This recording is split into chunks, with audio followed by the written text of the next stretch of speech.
Airport terminal contract కేటాయింపుపై Yarlagadda అసంతృప్తి వ్యక్తం చేశారు. తన ప్రత్యర్థులతో కలిసి పనిచేసిన పారిశ్రామికవేత్తలకు పెద్దపీట వేయడం సరికాదు అంటున్నారు. ప్రత్యర్థులతో యుద్ధం చేస్తే నాకు ఇచ్చే గిఫ్ట్ ఇదేనా అని ప్రశ్నించారు యార్లగడ్డ.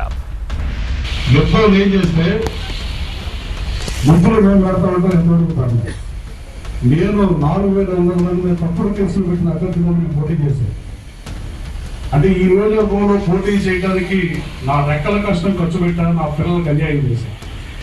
కానీ ఈ నియోజకవర్గంలో చాలా మంది మేం పార్టీ అంటే పార్టీ ఆలోచించాల్సిన అవసరం ఉంది. పరిస్థితి ఎవరి పార్టీ ఆ రోజున చంద్రబాబు నాయుడు అక్కడ మరిస్తైనప్పుడు చంద్రబాబు నాయుడు గారిని 25 కాన్స్టిట్యూన్సీల్లో ఆయన 5-6 గంటలు కూడా పట్టబోతాయండి.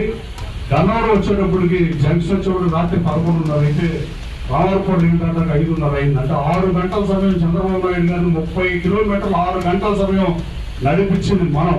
కానీ ఆ రోజున ఎవరన్నా బయటకు వచ్చారా? ఆరు పార్టీనా? నేను ఎయిర్పోర్ట్ అడ్వైజరీ కమిటీ మీటింగ్కి వెళ్ళా.